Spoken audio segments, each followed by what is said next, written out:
she told him, one of her henchmen, that she was the, quote, baddest bitch who ever took a breath. Okay? Now, it's easy to flex. It's easy to talk shit. I'm pretty proficient in it.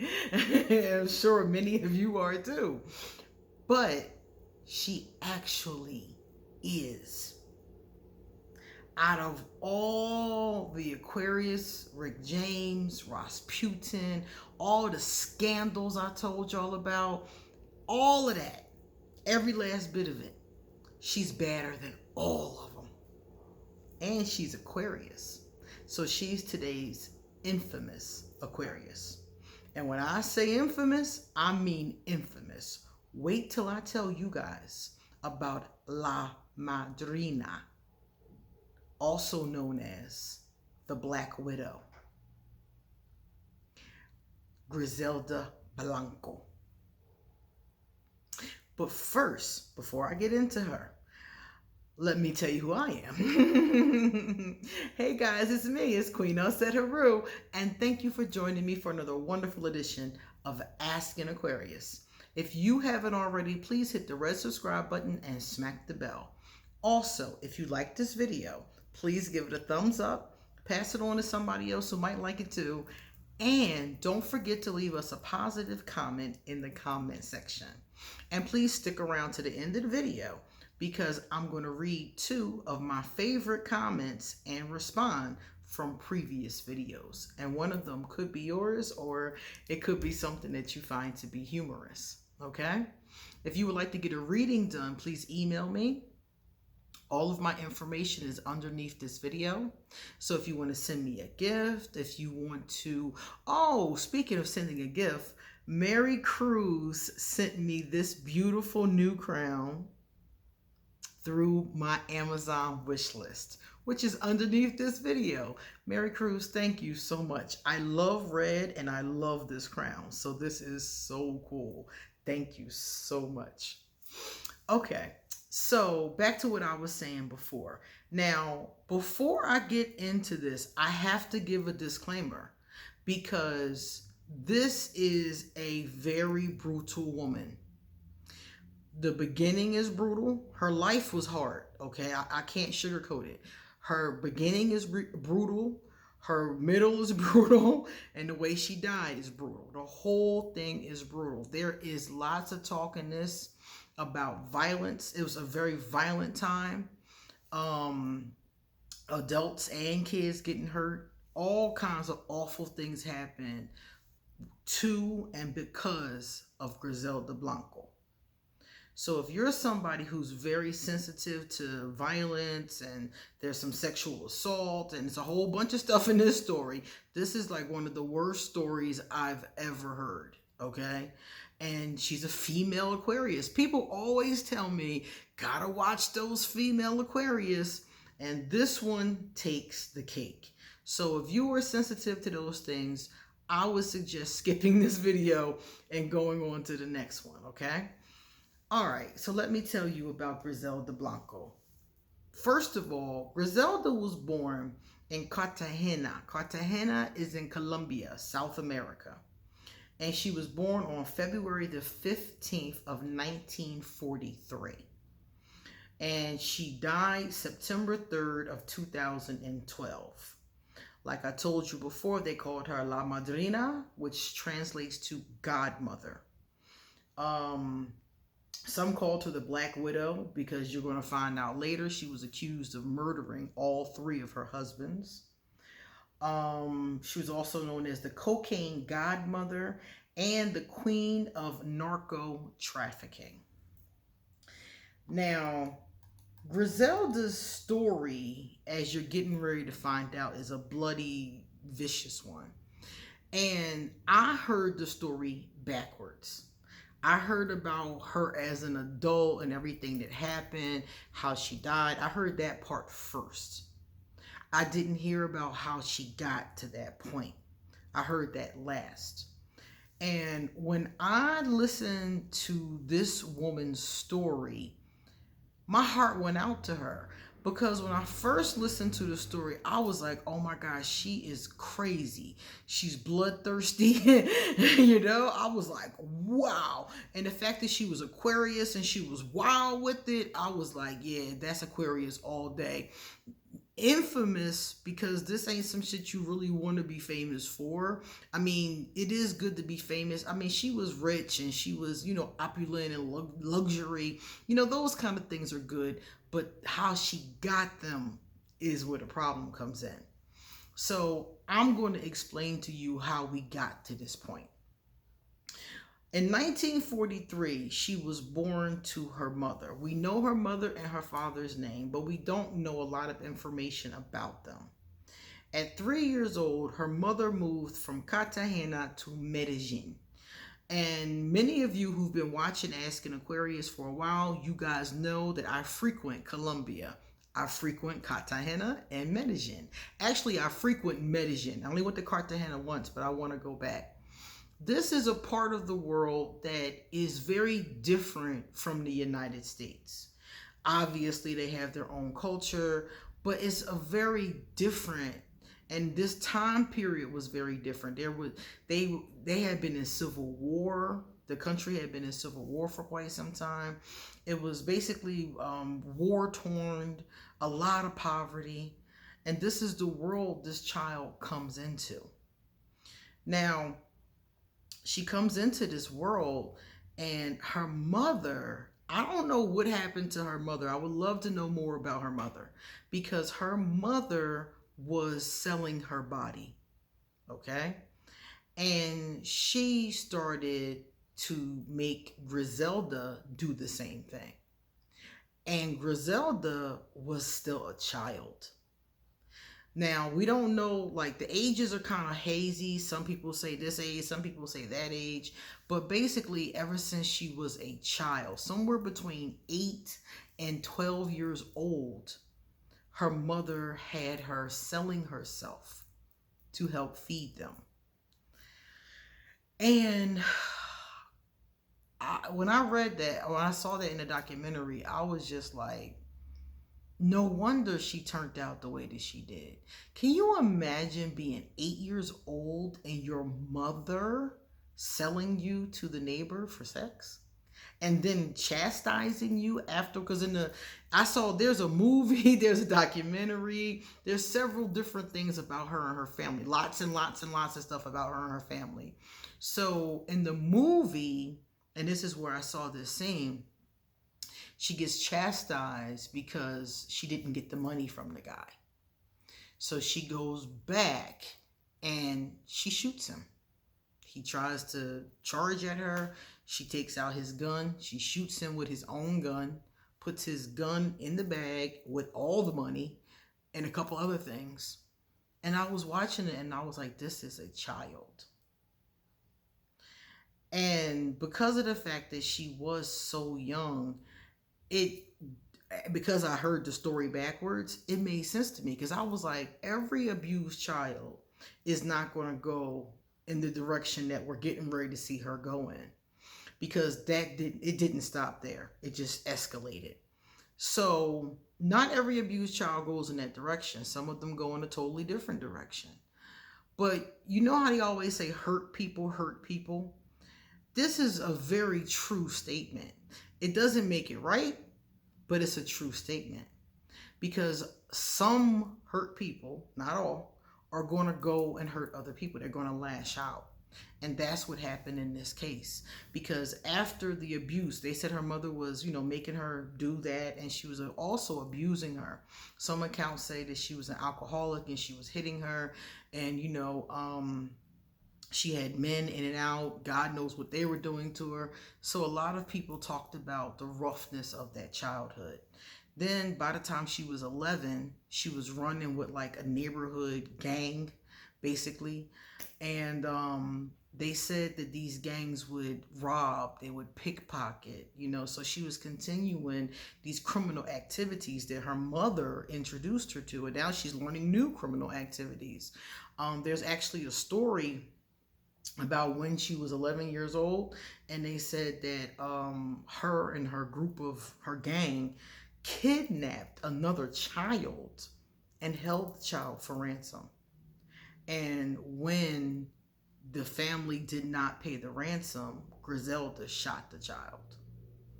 Now, some dispute this as not being a true story, or, because, over time, gossip and how things get. So some dispute it, but others say it absolutely did happen. So after that, the story goes that she continued to run with these dangerous crowds. At about 14 years old, she finally got tired of her mother's abuse and just left. And she went to just taking care of herself through these criminal activities of pickpocketing, prostituting, and whatever other kind of criminal activities she came upon. The documentary kind of loses touch with her at this point when she was about 14. We know she got married, but her son, I found, is actually a reality TV show star. And he has lots and lots of interviews about his mom. And he said that during the time that they lost her, which is when, when everybody's like, well, where did she go? She just kind of disappeared. She went to the streets and she just kind of disappeared. But her son said that all that time, she was actually selling marijuana. And he called it Colombian gold. And this was a very popular brand. Marijuana flowers have different brands, So this was the name of one of the strands. That's the word, strand. So there's different strands of it.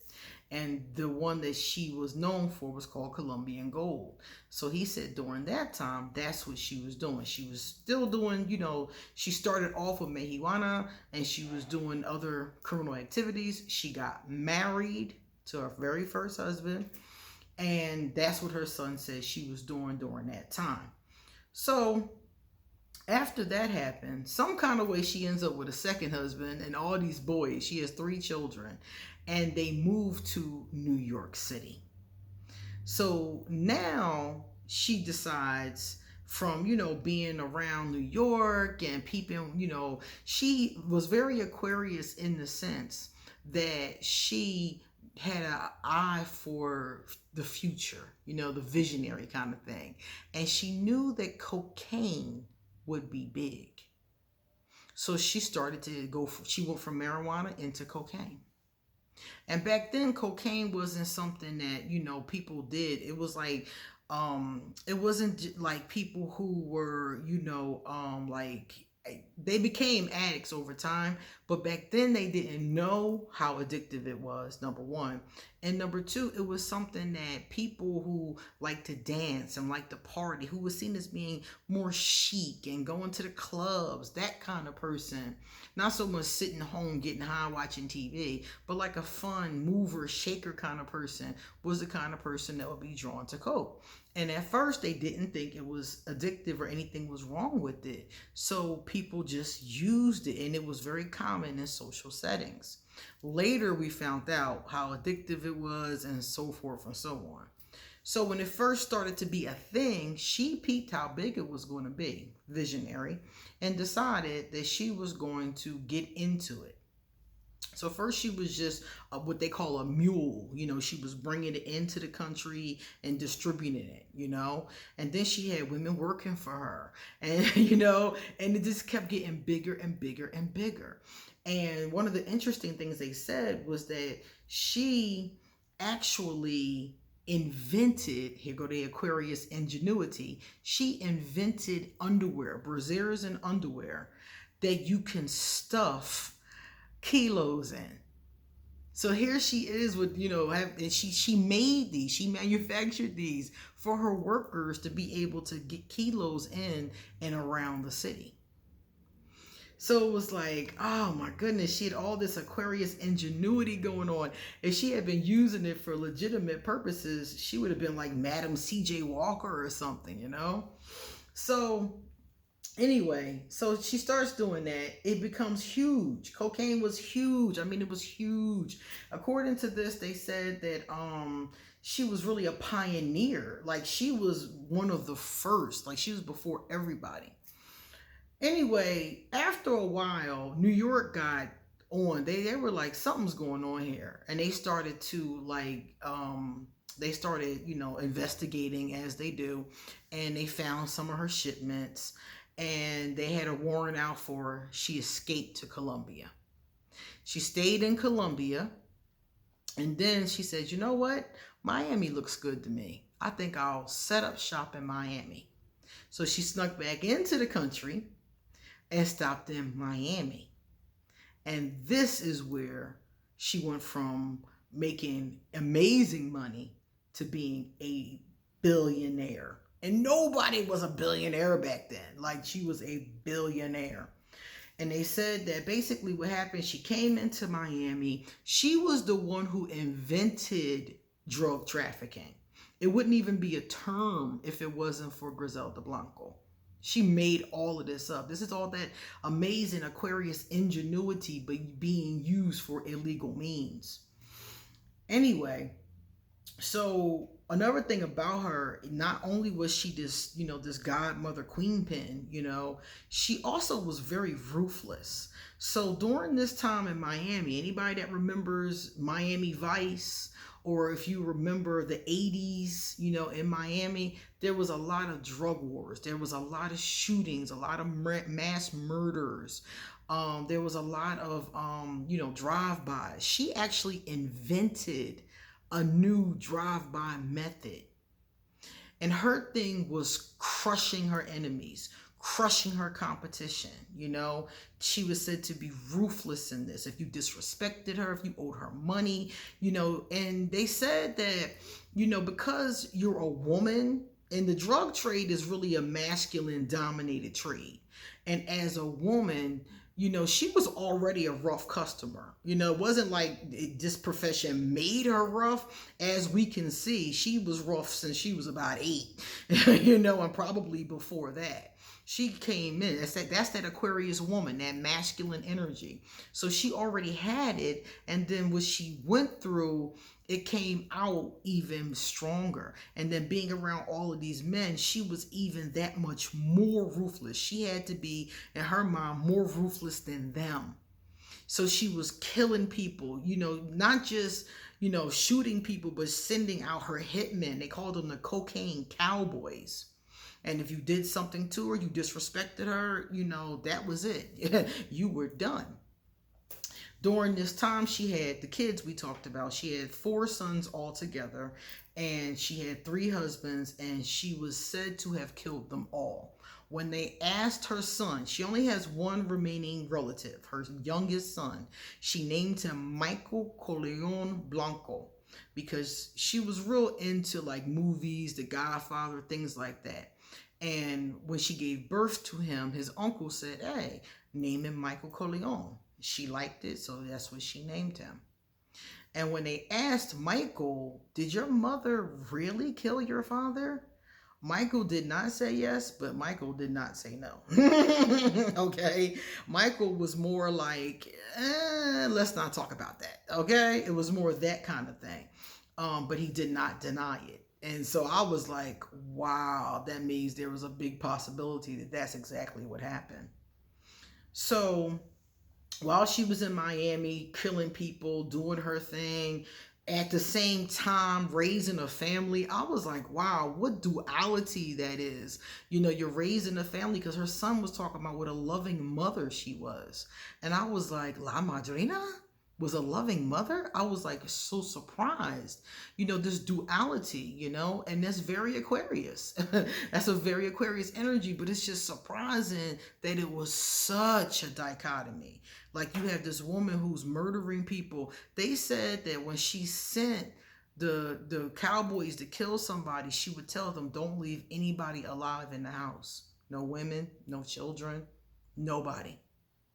And as I was watching the documentary, I was like, you know what, that makes sense, because to her, a child is not just a child, because when she was a child, she was already getting retribution.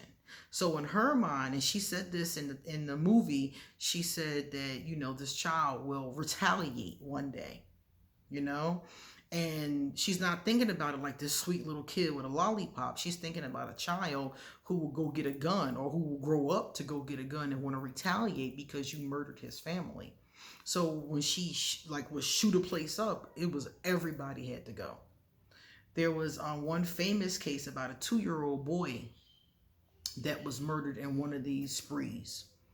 And I was like, you have her in one hand murdering everybody in the crib. And I was terrified reading it. I was like, wow, you know? And you have on one hand murdering everybody in the crib, and on the other hand, a loving mother taking her son to theme parks. He says she was hands on. She doted on her children. And I was like, wow, what a what a dichotomy that is. So anyway, so this was going on mainly through the 80s and the early 2000s. They said that it's estimated that she was responsible for maybe 2,000, get that, 2,000 murders. And she continued to transport cocaine from Colombia to New York, to Miami, and to California. And it was very interesting because, okay, so you remember I just got finished saying that she was this queen pin and she's all in Miami. Well, things in Miami got really hot. You know, she was very high profile. The cops knew who she was. They were trying to build a case against her. Her enemies tried to kill her. They tried to kill her 6 or 7 times, and she kept escaping. They killed basically everybody around her. They killed her, I think it was her sister, her 3 sons ended up dead. It's only 1 son left. They like everybody, the violence, the murder, the mayhem, the brutality was crazy. And they said that it was just all over the place, you know, and things got really hot. And in between all of this going on was the parties. The parties. I was like, okay, very Aquarius. They said she threw these amazing parties with cocaine and all kinds of liquor and women and pools and, you know, prostitutes and like all these drugs. And they said she threw these amazing parties, going into clubs, buying clubs out, buying out movie theaters, running around with, you know, big diamonds on, real, of course. You know, I think they said at her height she was making like $2 billion. I think that was a year. You know, like she had all kinds of jewelry and clothes and all kinds of stuff. Her son says she had pet monkeys.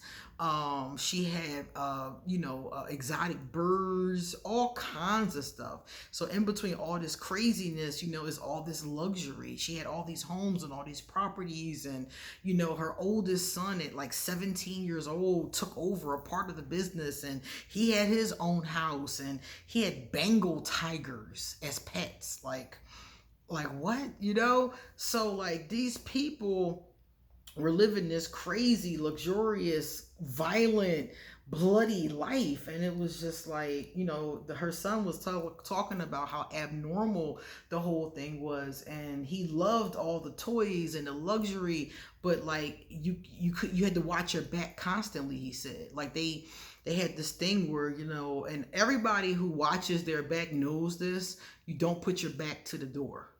You know, if you're in any establishment, any home, you never put your back to the door. You know, and he was talking about growing up like that and what that was like. But at the same time, how much he loved his mom and he loved his dad. You know, it was just so crazy. So that is how her reputation grew to be the most bloodthirsty woman of all time.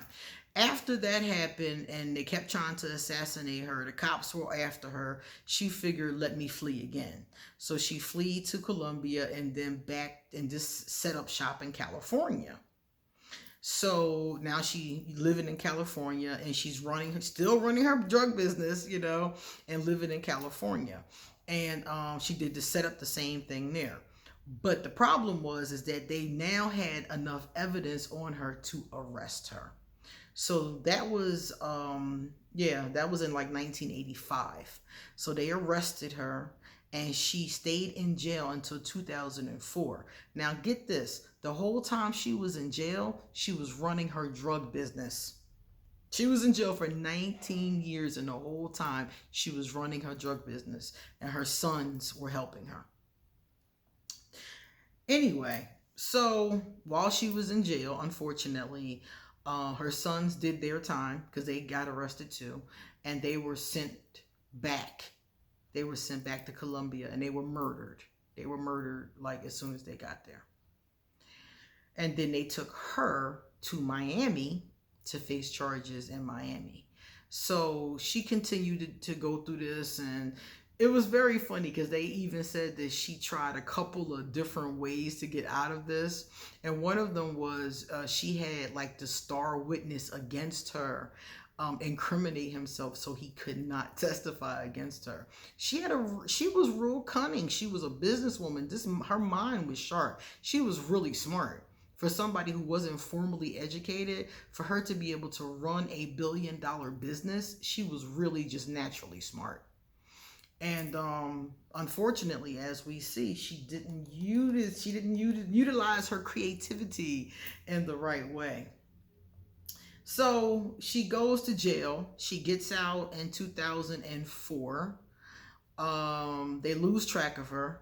2007, she was spotted at an airport.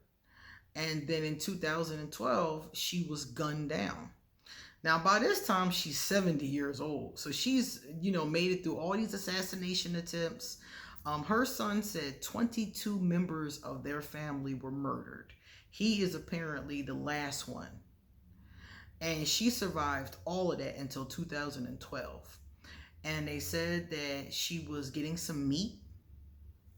And you guys remember I told you that she actually invented a drive-by method. Her method was for one person to drive the motorcycle and the other person to sit on the back and do the shooting. She invented that. Before that, people were doing it in cars. She invented that. So, oddly enough, the shooter rode up on her motorcycle, shot her, and sped off.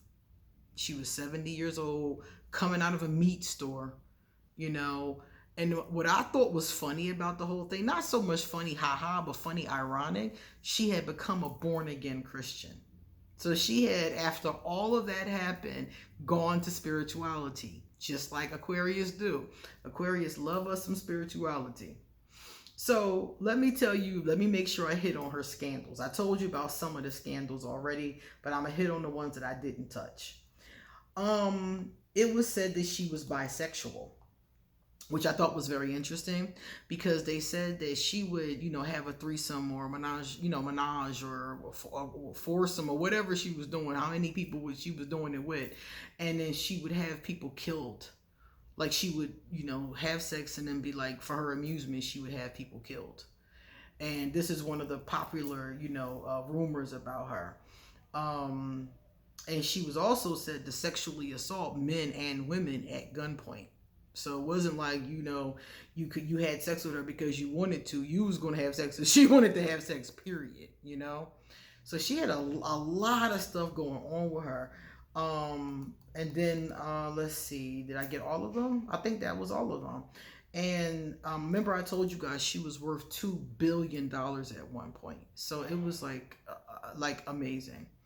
So anyway, I told you guys she passed over, and she is her son and his 3 kids are the last members of the Blanco family. But interestingly enough, the son has gone legitimate. The son is doing a clothing line and television and stuff like that. He's a very handsome guy. I was like, wow. I can only imagine listening to his stories, because YouTube had a bunch of clips of him. I listened to like 3 or 4 of them. I forgot the name. The show comes on VH1. I forgot the name of it. It's called Cartel something. If you look up Michael Corleone Blanco, it'll come up. It's called Cartel Crew or something like that. And everybody on the show is a child of somebody who was in the cartels, and they sit and they tell these amazing stories about their lives and their parents. So it's really crazy. So The bottom line is that out of every Aquarius I've told you about, she was the baddest one, female or male. She was definitely the baddest one. And when I thought about her story, it just broke my heart because of how she got to that point. And then I realized that she single-handedly is like the she didn't do it by herself, but she is the instigator, the pioneer, as they called her on Google, the pioneer of the whole drug industry. So anybody who grew up in the 70s, the 80s, all the way up to 2000, that was her and the people, the members of the different cartels, that was, getting drugs up into the United States. So anybody who's dealt with addiction, anybody who's dealt with poverty, in my neighborhood, crack hit really bad, and a lot of people were really messed up. So anybody who's been touched by that, these, drug pioneers are the ones who are basically responsible. And they said in Miami specifically, she was responsible for the majority of the violence. So it just trips me out how her mother, who must have been damaged too, you know, um, abuses this poor child, and then this child goes on to cause more mayhem with thousands and thousands of different people. I always think about situations like this, and I'm like, if Griselda Blanco had been born into a different environment, or somebody had came along, because I'm sure that being forced to do those things so young probably messed up her whole psyche. 9 times out of 10, that's something that would have taken a lot to heal, I'm sure. So I always think about it, and I'm like, what would have happened if somebody had came along? What would have happened if she had been taken out of the environment before that happened? She was a genius. Making underwear, making roots. I mean, she had the whole, like, she was a genius. And all of that genius could have went to something positive. Instead of her being an infamous Aquarius, she could have just been a famous Aquarius. One of the most famous Aquarius. And she still is famous, but look at what she's famous for, So, yeah, the movie is called Cocaine Godmother. That is the movie about our infamous Aquarius, Griselda Blanco. Okay?